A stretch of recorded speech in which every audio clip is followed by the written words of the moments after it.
And good morning this cold. I've got 7 degrees here. What about you guys? And snow on the ground.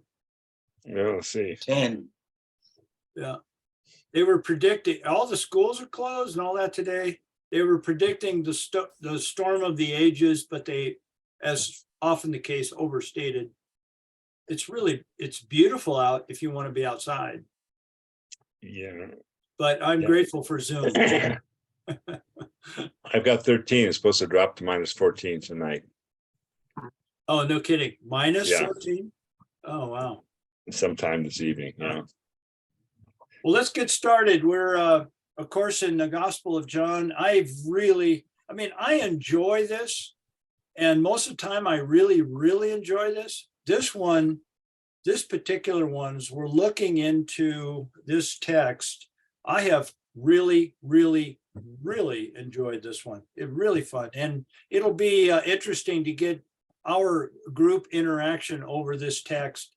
And it has to do with the anointing of Jesus by Mary. So let's take a look at it.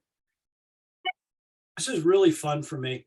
Last time we talked about the emotion of attending a dinner party while on the way to one's own crucifixion. Thus, that's the story of Jesus. Jesus decided, and we looked at last week, prompted by the Father, his relationship with the Father, because everything comes from the Father.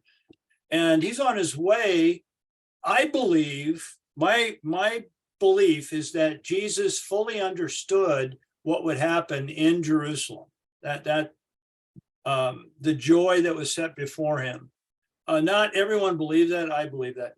The reality, so we got this tension. We got the reality of the cross event that's coming up that Jesus is aware of, and then the joy that was set before him. And that's what we talked about last week, because it represents a real life tension.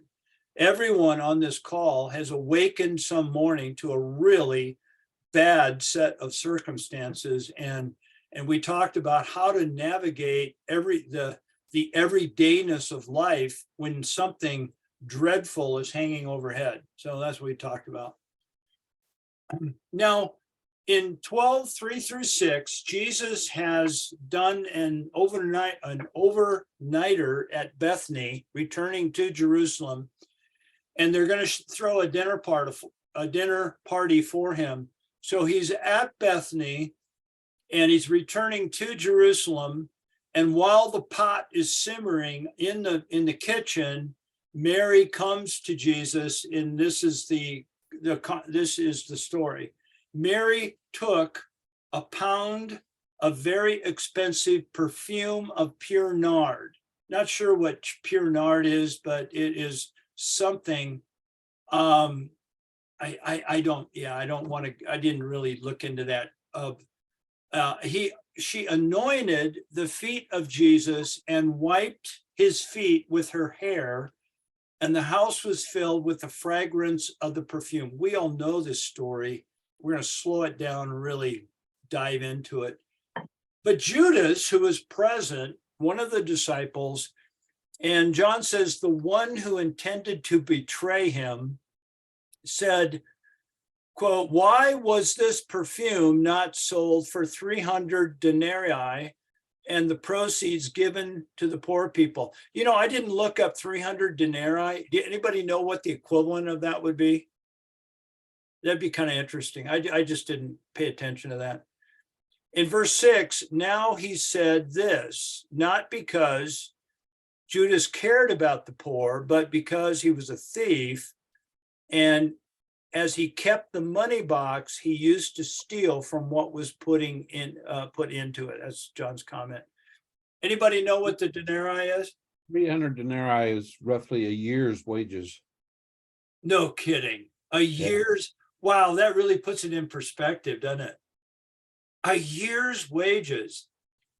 Wow, for many of my years, that would have been a loss. That's a joke. Anyway, let's go on. Mary, okay, we're going to look at a series of contrasts of using a year's worth of wages up in a matter of minutes. And we're going to look at different perspectives on that. First of all is Mary. And so numeral number 1, Mary. We'll get to Judas too. Mary, here's the comment. So for what I wrote, this is a beautiful, what Mary does is a beautiful expression of love. And it demonstrates what is internally going on in her life, which is gratitude. She is expressing outwardly what is real inside of her: gratitude, gratitude, gratitude over what Jesus has, how Jesus has ministered to that family. The act in itself, this act here, and it's been throughout history, this act possesses a standalone power recognizable by, I would say, most people.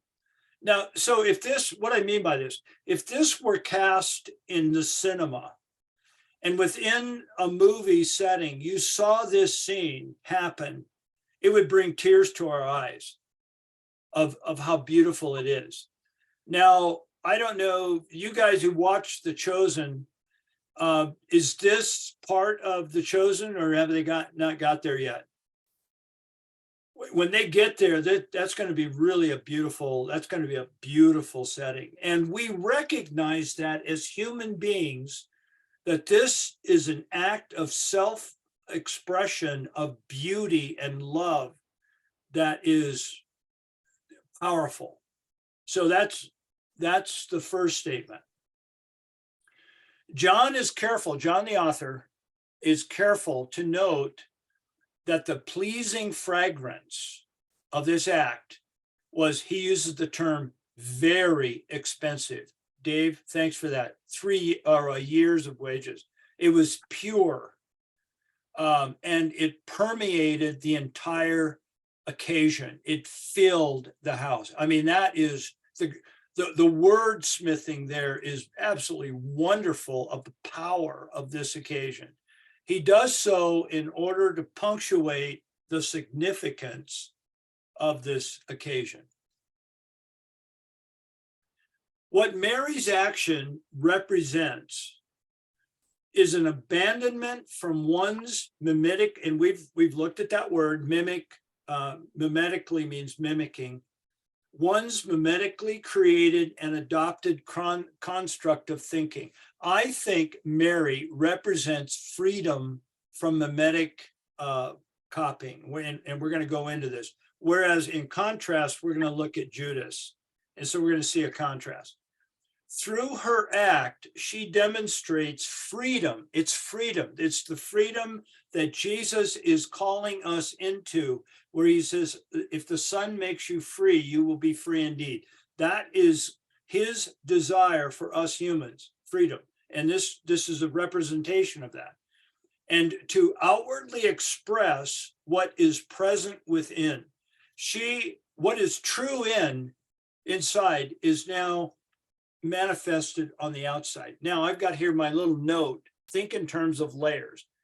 We've talked about layers, and I'm going to tie these two together here. Layer number 1, let's just take an example, and I'm going to tie this together. Layer number 1, within each layer number 1, meaning sustaining life, I need water, I need food, I need shelter, and I need a fire. And today we need a fire. We need warmth. There are some basic components that every human needs. Okay, layer 1. But there's a downside to every layer, a downside. It's perception. Because now it's not about 4 things that we need. We need a house. I mean, our needs as a culture have changed. We need a house, but we not only need a house, but we need a garage. And today I don't need a house and a garage. I need a house and 3 garages.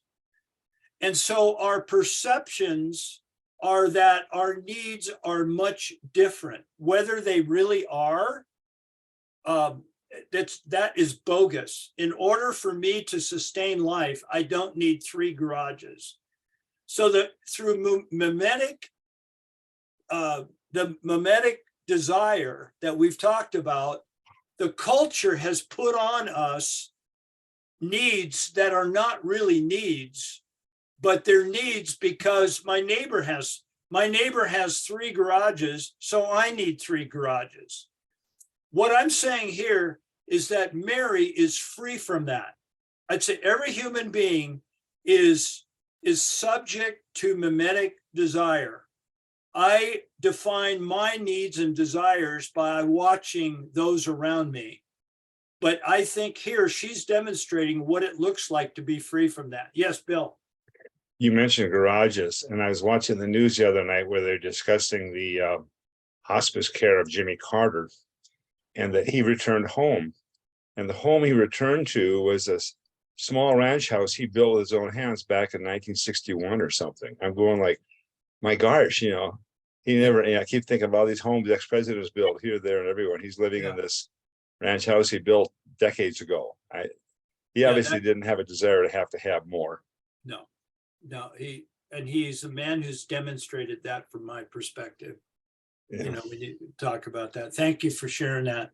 So this is where layers tie into mimetic desire. Every layer has a positive, which is true, which is actual, and then it has a basement, a downside, which is what has been induced in our thinking through mimetic desire. That's the idea. And I think Mary, through her demonstration, the power of what we just read, she's recognized, she is showing what true freedom is like. And her act, it's the same type of response we see demonstrated by people who have had a dramatic wake-up call in life, such as a near-death experience. It's a sharpening of reality to crystal clear perception. Her act is an outward expression of what she is experiencing inside her being.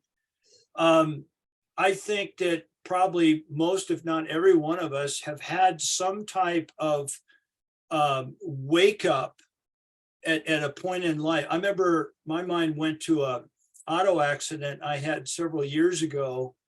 And through that process, there was damage, but nobody was hurt seriously. And we were able to, I kind of limped away.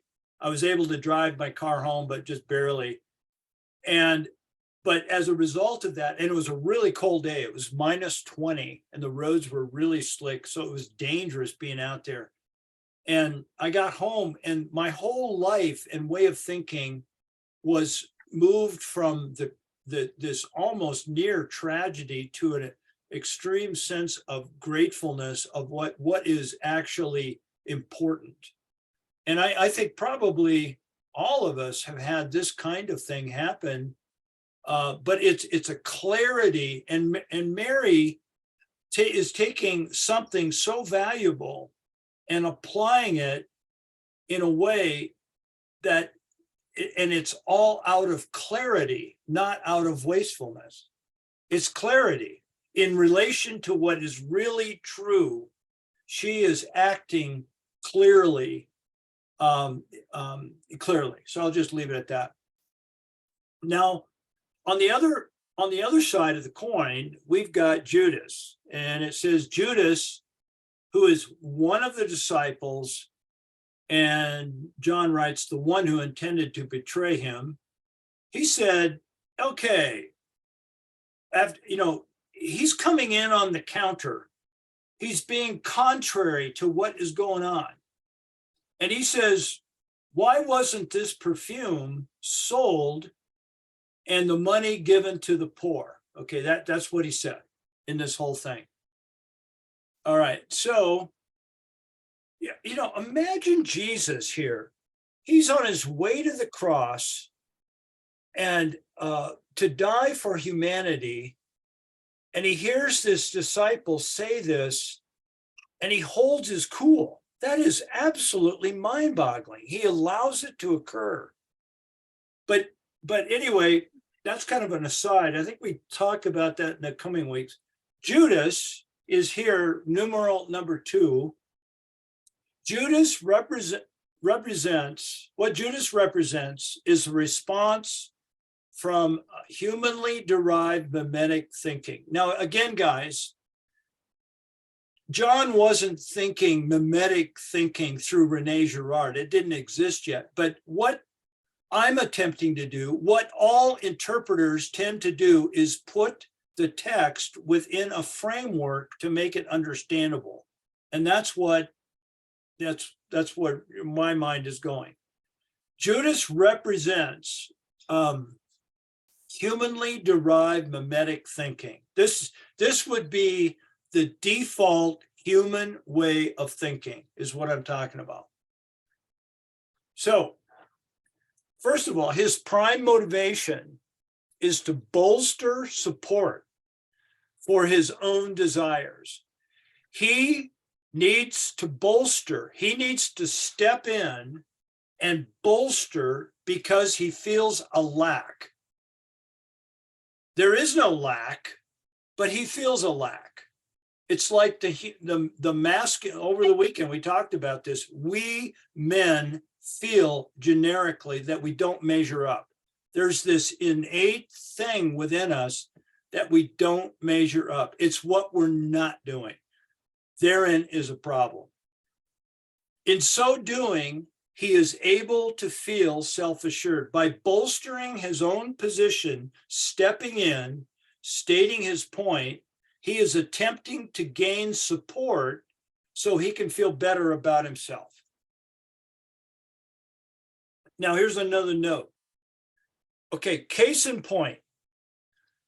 I believe Jesus knew Judas was going to betray him from the get-go. I'm not so sure Judas knew that. That's my point. I don't think Judas came in as the bad guy from the beginning and said, I'm going to betray this guy. I think he joined something, and that because of his own sense of woundedness, it developed into a betraying situation. But let's go back to Jesus. I think Jesus knew. I think Jesus could play it out because of my understanding of the nature of Jesus. That's where I stand. Jesus never said to Judas or treated him, Judas, you don't belong.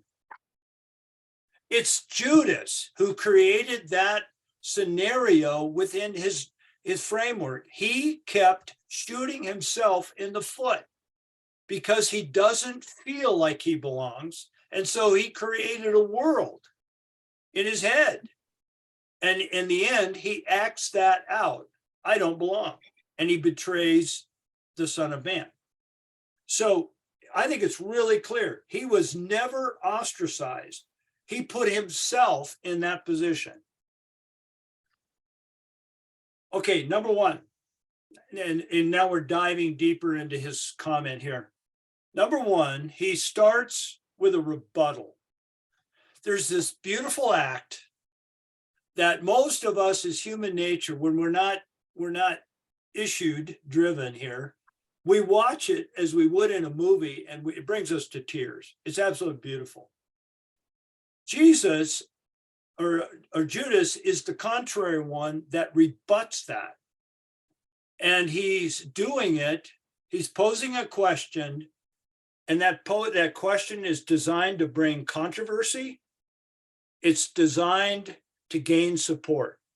He doesn't like what's going on because he feels inadequate, and so therefore he delivers an opposing question to gain support. Number two, and then not only that, but he cloaks his intent within an altruistic mask, a religious mask.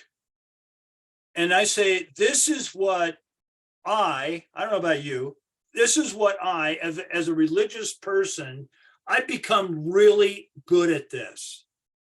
I know how to cast stuff in a biblical context. This is biblical. This is not biblical. But I'm learning to back off and say, why do I need to do that right here? He needs to do it, and he's using religion and an altruistic motive in order to cloak something that is really wounded within. Now, the reason that let's don't do we, let's go I. The reason I have become so good at this is because I have access to a wealth of authoritative sources. And I'm primarily pointing to the Bible and the traditions of the church. Yeah, let's just leave it there. And I have learned how to manipulate the biblical text in order to bolster my own predetermined bias. I know how to do that. And now I don't know if it is in my case, probably is, yeah. And all this need to manipulate, taking an authoritative source that has clout and to twist it around and make it whatever I want to say, it's fueled by a perception of self-lack. I do that in order for it to make me feel better. My position. This is my position. You know, in the background now, not in our church, Steve Schunig, but within the Brethren movement, I remember the early days, the powers that be, there was an issue that would come up in the text. Primarily, a lot of it was on women's role in the church. And you'd have different guys, they were all guys because women couldn't talk. So the men write position papers, and you have this paper and this paper. Like, does anybody really give a rip? But they did. Steve, you're smiling. You know what I'm talking about? Oh yes. Yes, I do. Oh man. It's easy to get hung up on the minor things, so to speak. Oh my God. It's so, and I'm Chief, Steve. I'm not exempt from this. I've done it. I have done this. Okay, so we got numeral 1, we got numeral 2, we got Mary and Judas, and we've got, I created this slide just so you could see this contrast of one event and two perspectives. And I'll fill in, we're not going to look at all this, but this is what we just covered, a summary. So if you're interested, you can go to the website and see this all in on one slide. But then I take it one step further, and I'm going to illustrate this. And I want us to focus in on this for a few minutes, then we'll go into discussion. So in this particular situation, we've mentioned layers. And I think this is a story that can be illustrated from looking at through the lens of layer 2. Layer 2 is about belonging. Remember, layer 1 is about sustaining life, the physical necessities that we need. Once those are satisfied, layer 1, we then delve into layer 2, which is about the need for love and the need to extend love towards others. And again, I think it's part of our created existence. This love is so powerful. So this is about belonging, which it has everything to do with love. So let's look at Mary. We're going to, again, contrast the two by looking at through this illustration of layering. Okay, first of all, I make a general statement. What is true of layer 2 is true of the first 3 layers. You know, guys, the layers, this is layer 1 right here. This is sustaining life, physical needs. Layer 2 is belonging. Layer 3 is identity, who we are, our purpose in life. At the end of layer, this is from my way of understanding. At the end of layer 3, we have this big dark ring, and that's where a major dying has to take place. I've got to die to myself in order to move in the transformative. This whole thing is a transformative process. And we haven't talked about layers 4, 5, and 6. We have number 7. This is the mind of Christ. And the idea that as we move and are transformed by the power of the Holy Spirit in our life, is that I will tend and you will tend to move more and more responsive out of the mind of Christ. Paul says, let this mind be in you, which is also in Christ Jesus. But we got to get through these layers. We're never going to get there because we kept getting bounced out. That's the idea of this layered model. And, you know, we've talked about that. That's just a quick review. So we're going to look at, I'm going to look at Mary now. So number 1 is in layer 2, there's an actual need, and that need is for people to love and to be loved. That's because we're human and because we're made by God that way. Be loved and extend love. But then there is the perceived need that we create because of our condition and as humans. The perceived need is what the person has self-created in their heads. I need belonging, and so I create a world where I'm searching. I don't feel belonging. I don't feel like I belong. So I create a world in my head, and I bounce around in order to find out how I belong. That is a perceived need. The need is to belong, but what I do with it is self-created. So here's the transformational path as far as Mary. We're going to do a little graphic here. As far as Mary, her transformation path looks like this. Boom. She is able to go to layer 7, the core, the mind of Christ, right here.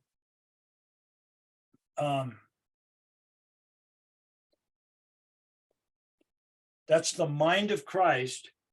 And she is able to move through those barriers that exist that are created by ourselves.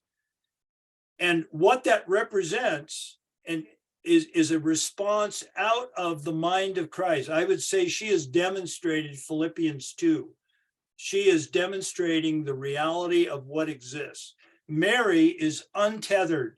There's nothing holding her back. She's free. This is what I think it means to be free. She's free to express what is really there because she's untethered. There is no barrier. I mean, there are barriers, but they are self-created barriers.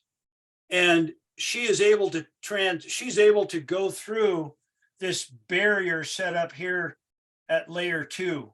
This idea of not feeling belonging. She feels a belonging, a oneness, and she's able to penetrate that. And then this whole major act of dying, giving up a year's, I mean, she wasn't even thinking about how much she was giving up, only how grateful she was. And this is what freedom looks like. From my this story, Mary represents what a transformative freedom looks like. Yeah, I'll just leave it at that. Okay, now on the other side, let's go to the other side, and now we'll look at Judas's transformative path. Whoa, we have a guy dropping in right here. And who is this guy? It's Judas. Because Judas, in his own transformative process, is in the way. He is in the way. There's no one is putting Judas in a adverse position in relation to Jesus or how he is responding. It's his head. It's what he's created. And how he has created that is that the relationships and his experience in this world has told him, you're not good enough. You need something more. And that is what is motivating Judas. It's all in his head. And so he takes that, and there is a barrier. He can't penetrate layer 2. Layer 2 is impregnable as far as he's concerned, because he's holding himself back. Judas is tethered by Judas. He can't get through layer 2 because of what he's created in his head. He's actually seeing himself, meaning what he has created, thus stuck. This is so, guys, this is really interesting to think about.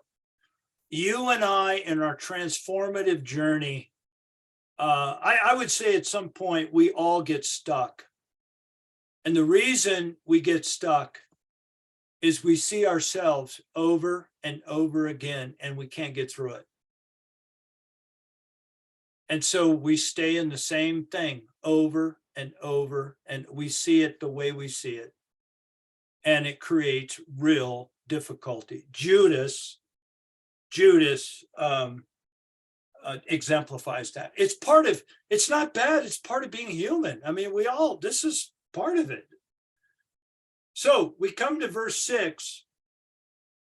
And now he said this. Now that's Judas. John is commenting.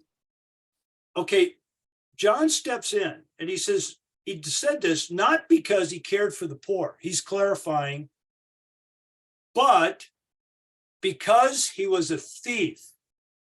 And as he kept the money box, he used to steal from what was put into it. Now, guys, I am going to take some liberties here, and known liberties, and you do with it whatever you want.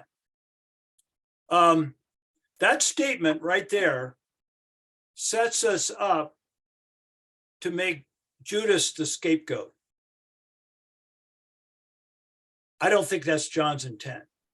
And I don't think it's John's intent because John in his gospel never makes Judas the reason why Jesus went to the cross, nor does the New Testament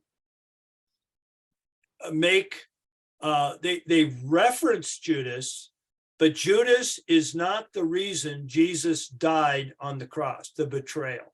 It was part of the story. So the question for us now in the year 2023, how do we understand this betrayal? I don't think John is making, John, I have to remember who I'm talking about. Judas, the bad guy. But our heads, number one, John, here's my liberty. John is subject to mimetic desire and scapegoat mechanism, just like you and I. We need a bad guy. It's us who needs someone to blame. This statement by itself looks like that. Well, the reason he did that is because blah, blah, blah, blah. Okay. Case in point. But my point is, John doesn't go on and prove that Jesus died on the cross because Judas put him there, nor does the New Testament. There is no theory of the atonement of the Judas theory. Doesn't exist. So the question is, how do we as interpreters think about this? And so here's my point. This is where I've gone with it. John steps in to clarify Judas's real intent, which he does. The clarification is needed by the author, and here's my point, not to make Judas the bad guy. I like the bad guy. I want to know who the bad guy is. Because if I know who the bad guy is, then I know I can judge, I can move in that realm. I think this is driven by human need, not by God. The clarification is needed by the author, not to make Judas the bad guy, but rather because this is what his audience is prone towards. And again, guys, I'm admitted liberties here. We as people are prone to get sucked into unhealthy ways of processing what he observed. I think John is, I am, the audience is, and I think we all are. We get sucked into certain ways of thinking. And I think John is clarifying, is stepping in. He kind of does it in a very backwards way. And again, stated liberty. John, therefore, wisely clarifies what is really going on.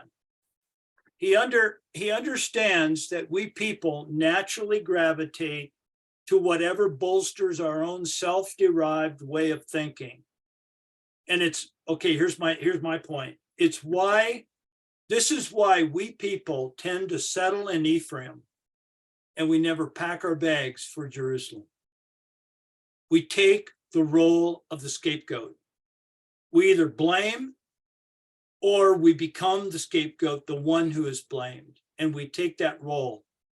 Because for us to pack our bags and go to Jerusalem, it means we got to let go of something, and it feels like dying. So that is my perception on that. Thus, now we fast forward this to the year 2023 as an example, very broadly speaking. But what is true of us humans, a believer, unbeliever, is that we tend towards, as human beings, the same news commentary and or unwavering support of the established authoritative platform, whatever we think it is. No matter what they believe or what they demonstrate, we'll stick to it because it bolsters my own bias. That is worthy of us to think about. Something has to die, fellas. Something has to die in me. I have to be willing to let go of something before I'm able to ask what is really going on. Otherwise, I get sucked into the madness.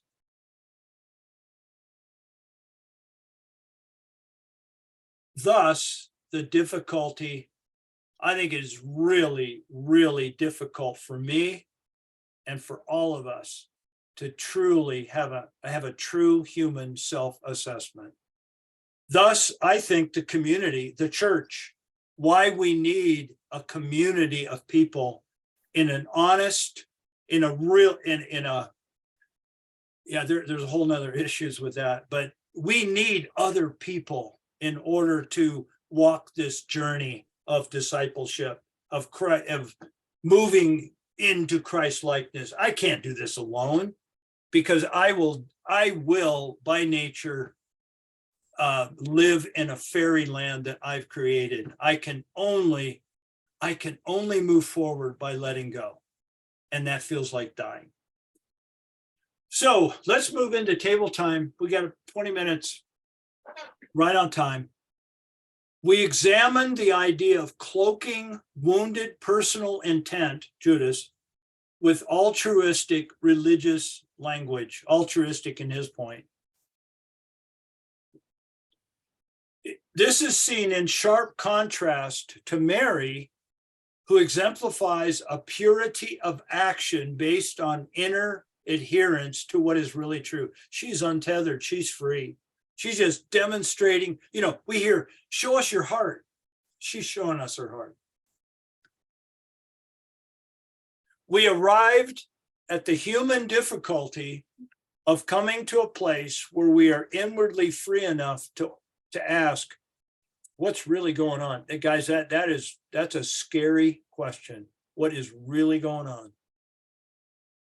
That's really a big boy question. what are your thoughts? And now let's talk about this. What are your thoughts? What are your thoughts in regard to the relationship between honest self-assessment and inner freedom? And I'll leave it at that rather than me just jabbering here. What are your thoughts in regard to that? Again, honest self-assessment and inner freedom.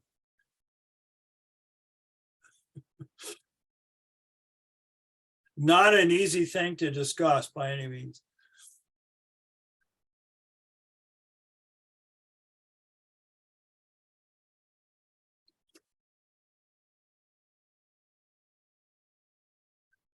Well, there's a tension there. Yeah. You, on one hand, you want to be free, so you want to be certain of things. And Mary's very certain who she is now. On the other hand, certainty can take you down paths that you shouldn't go down. I mean, how do you balance the two? So talk more about, you said Mary is very certain of who she is. I would say that's true. How does that, Bill, tie into, you said certainty and what else? What was the other? Well, I've been very certain several times about things I thought about. And, 5 years down the road, I look back and say, no, that wasn't right. Now I'm certain. And Yeah. I've Like learned to hang certainty on to is a goal. Certainty yeah. becomes a goal. Well, it's certainty is nice because you're free when you're certain, but that's kind of a deception. I think I'm free because I guess I'm certain in the love Jesus has for me. I have to be certain about something, but I don't go beyond. I try not to go beyond that anymore. My understanding can be held with a loose grip. So you're saying certainty is what we want to arrive to, and out of that certainty gives me freedom to act, and that makes me feel good. Well, that's why it's tension. I'm certain of Jesus's love for me, and because I'm certain of that, I can be wrong because I'm not the final arbitrator. Yeah. Well, I share that with you. There's many times in my life where I've come, my goodness, I was really wrong about that.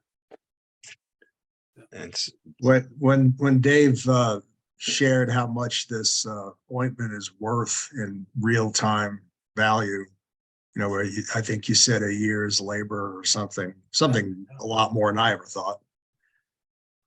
I thought of engagement rings. They would give wherever these people of standards of culture would say that an engagement ring should cost you a year's wages or a half a year's wages or something, that it should be something significant. If you're going to give it to your new bride and you're going to give this as a token of your love for this union, in our culture, it needs to be something. It's not a cigar band, it's something of significance. Yeah. And for whatever reason you do it, it's your reason. It's your self-governing decision that you make within your life to give this person a treasured gesture of your affection. But others say, like, what a waste of money. You could have bought a house. You could have bought a car. There are people living on the sidewalk. They needed this money more than she needs a ring. That's crazy. Yeah. And that's just I was watching Rene Girard, of all things, on YouTube, and he was talking about the power of the mob. And he was talking about Peter, how that he denied Jesus, when the cock crows, you'll deny me. Yeah. And it's like, here's a guy who'll, I'll never leave you. I'll fight for you. I'll die for you. But when the crowd showed their teeth, he was like, I don't know this guy. And he does what people do.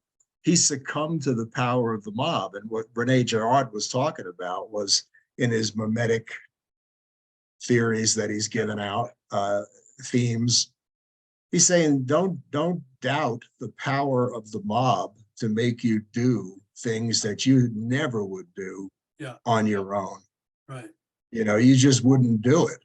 And Mary, I think here is doing what Mary wanted to do. She wanted to show to Jesus in some way that she is grateful to him and loves him. And she took what meant a lot to her and gave it to him. And that was it. But observers didn't feel what she felt. They were looking at it like, what are you wasting your ointment on him These for? Judas, yeah. Well, that's what was recorded, and John, whatever John was written, the actual penned 50 years later, 70 years later, whatever. He's looking back and saying, this Judas, I mean, come on, we all know what Judas is doing. He doesn't care about the poor. Come on. He doesn't want to build a bridge in Cincinnati. He just wants to get voted in for another season. I mean, come on. Who are we kidding? I mean, He's got hindsight. it's a human condition, Vince, isn't it? I was thinking about this.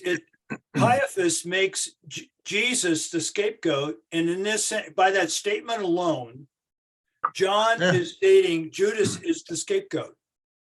Yeah, and Pontius Pilate was like, I'd rather you guys weren't even here. Yeah. Don't I wash my hands of this whole thing. I mean, like I was playing with my wife, for goodness sakes. And now you got to get me out here on the stage, make decisions. I don't want to do any of this. Yeah. I don't want to get involved. So how do we avoid having a whole crowd of scapegoats running around here? That is a great question. I think we're seeing breaking the power of the scapegoat. I think that's the intent of John. Now you mean Rene Girard is showing us the intent of it? No, I think Rene Girard's giving us language to talk about it, but I think that's exactly the subject at hand. And that's what Jesus is going to break the power of this. We don't have to. Vince made a statement. He said, you were looking at that tape or that video, and he's saying, we don't need to follow the voice of the crowd. Is that kind of what he said? Well, he did in the context of don't underestimate the power of the crowd, because yeah, and that you have as an alternate to that your self-governed decisions. You do what you want to do, but then you succumb to the crowd.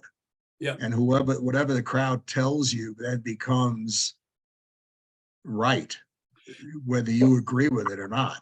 So therefore, that question that I posed is what is really going on is a great question to ask. In that case, what is influencing my thoughts at this point? That is moving towards honest self-assessment, and that is what that's what is needed. I can't make those changes. I need a safe place in order to move. And I believe it's under the power of the Spirit of God to do that, because I just won't naturally do it. Your drawing, Mike, had something kind of caught my attention in all of this. Mary, it's like the first Christian. I mean, when you're drawing, she penetrated the mind of Christ, according to your drawing, and set herself free before he ever went to the cross. I mean, this didn't happen after he rose again and delivered the Spirit. This happened. I mean, there's something pretty fascinating about that. Yeah. Yeah, I mean, theologically, of how the Spirit of God was dispersed, it has to do at a universal sense with Jesus's resurrection. But there's nothing saying that we can't see it demonstrated right here. I don't get that. That's a mystery. I can't explain that. Yeah. But I know that something tremendously important happened that's outside of my own control when Jesus died and resurrected from the dead. Well, I'll shut up after this, which is hard for me to do. No, The fact that nard was used and it was so expensive meant three things. It smelled good, it permeated the area, but also it stuck to you. So as Jesus is getting whipped and abused and hanging on the cross, he can still smell Mary's sacrifice. Huh. It went with him.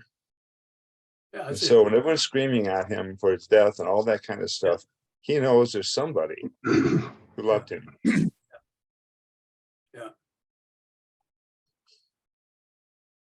He This, was sniffing that all the way to the end. yeah, that's an interesting, I'd never thought of that. I'll be thinking about that one. Other comments, guys, what? I think, kind of tagging on what Bill was saying, the further imagery in the early part of these verses of where it says, in verse whatever, it permeated the house was filled with the fragrance of the ointment. The message wrapped in that statement is that true sacrifice carries its own message, and it does permeate the environment in which it Wow. is made Yeah, that's cool. in ways that some of the other people there may not even realize at the time, because Mary didn't do it to impress anybody. Yeah. She didn't do it to say, hey, look at me, I'm doing this really expensive stuff, look at me. No, that's not where she was coming from. So that essence of pure sacrifice is way more powerful than we can realize, really, at times. And sidebar, I went back to one of my sources just to clarify the value, and the year's wages things comes primarily from the historical fact that at this about this time, a Roman soldier was paid 1 denarius, basically 1 denarius per day. So, Yeah. around 300 or so Yeah. in a year. So that's where that comes from. 300 days wages. Thank you, Dave. I too think that this act is extremely powerful. And I'm hearing you guys say that, well, maybe a lot of people didn't recognize it. I'm not arguing that, but I would like to kind of take a different view, is that because it's standalone and powerful, I think we as humans can recognize it and do recognize it. And we recognize, and where it's recognizable is when we see an act. We're free from any agenda tied, like Judas was tied, he had an agenda that he was bringing to this. But being free from any given agenda, we look at a distance at someone demonstrating a sacrifice like this. And I think it draws us into it, and it looks, and we perceive it as beautiful. I Well, think Jesus recognized it as such, What's that? didn't he? Jesus recognized it as such. It is what it is. Leave her alone. Yeah, we're going to see that in the text. He's going to say, leave her alone. Yeah, I mean, he says what would be not accepted very well on TV today. The poor you're going to have all the time. I mean, Yeah. Don't talk about the poor to the savior of the world. She's anointing me with precious ointment. That's a good thing. If you weigh it against people starving in the street, it's a hard sell. Yeah. But Jesus, I presume, had the perspective of her intention was pure. Her intention was to show her love for him. It was between Jesus and Mary. It was their business. Yeah. That's what she wanted to do. What are you getting everybody involved for? There's no end to comparisons. Yeah. Should you have I hear it myself when we're hosting the homeless at church. Yeah. We got homeless coming in. Vince, don't you have 4 empty bedrooms in your house? Yeah. And they're empty. This gets played off sometimes in the wrong way. Jesus makes a point, the poor aren't important. There's with you, you can do it. But John makes the point that it wasn't the poor on Judas's mind whatsoever. He used it as a method to get his argument, but he was a thief. And Jesus comes back and says, she's done a beautiful thing, and you'll have the poor with you always. I mean, you are going to deal with them. I mean, that becomes a trademark of the Christian church. He's But not it's not. minimizing the poor. He's just No, stating no. the obvious, that if that's your reason for doing stuff, you're never You know, gonna that's do played, anything else. that's played out recently in the He Gets Us campaign, especially during the Super Bowl, where some people got into a whole thing about this cost, I don't know how many $1 million to produce. Why'd you bother us with it? Why didn't you give it to the poor? And most of the people complaining about it probably wouldn't have given a dime to the poor, you know. My It's my an interesting takeaway, parallel. my takeaway on this idea when I'm hearing you guys talk is it matters how I treat people. It really matters because it has how I treat people has a power. It has a power for tremendous good to draw people closer, or it has a power to detract. And being engaged in human interaction is very important. Tatsi, I see that hand. Yeah, go ahead. Yeah, so my feeling that I had throughout this whole thing was, and I don't know whether John intended that way, but here's my feeling on it. It was, here's the contrast between the two people. And here you have Judas, who's regarded as an ultimate sinner. My overall feeling of this was that maybe John was doing this to actually point out the positivity, or looking at the crucifixion in a positive sense, in the sense of when Jesus was crucified, when he went to the cross, he went there to forgive all of our sins. He went in there to do with the intent of actually having Judas's sin of whatever he was doing in this particular case forgiven. So I'm trying to look at this as actually a contrast of what happens. And Mary is an example of someone who accepted him before he even crucified himself as the savior. So I'm thinking that this is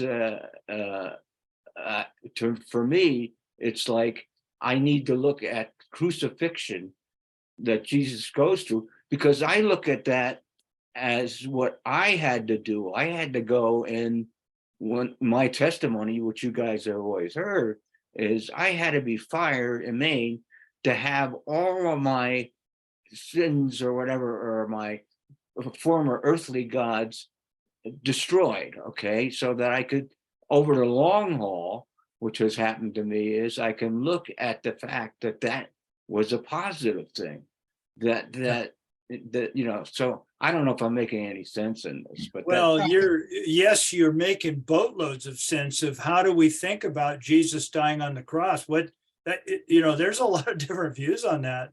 So it's And, interesting. I'm sorry, I Mike. re- Go ahead, John. You want to talk, John? Go ahead. I'm sorry. So I think it's interesting. Tatsi begins by saying his feeling. So what's really going on here? And then your question, Mike, what are your thoughts regarding the relationship between honest self-assessment and inner freedom? Yeah. And then you mentioned the need for community and, how we see things differently. Now, my wife used to often say to me, why do you always say, what do you think? Why don't you ever say, what do you feel? How do you feel about this? Right? So a very popular tool these days is the thing called an Enneagram with personality types. And it would say there's 9 different types and 3 general bases. And one of the bases, is a gut level, right? And another base is a head level, how we think about things. And another of the groups, so 3 groups, is how do you feel? So there's some personality types that approach life by how do you feel, as opposed to what do you think? What do you think about something? So depending on what group you're in, that's kind of how we view a lot of these things. But I have a question. You know, my question would be, what do you think transformed Mary? You were talking about this journey of Yeah. ours on transformation, right?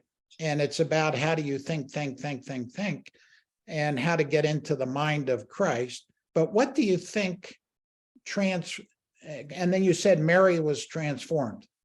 So what transformed her? I think it's, you know, I'll respond because it's 8 o'clock. We're gonna close down, but I think she had an encounter with the living Jesus Christ, and her brother was brought back to life. She witnessed a resurrection, or whatever you want to call it, a coming back to life. And that created a tremendous gratitude. She was able, she had crystal clear perception of what is actually true. She was brought into that in a very accelerated fashion. And this represents a response out of what is in her heart. Unadulterated response, untethered. So that's what I would. Yeah, a great response. I think she was much like a musician or a poet. You know, they have a different way of seeing and understanding, you know, big picture, just truth, right? Of understanding stuff. Yeah. And But I think she also, it was by the mere expense of the nard and whatever, she was actually dying to herself in a way. So Yeah. that's the way I kind of look at it. Yeah. I agree. I agree wholeheartedly. To give But up the amount of revenue that would represent, she could have used that money a number of different ways. But see, we all think like how she thought.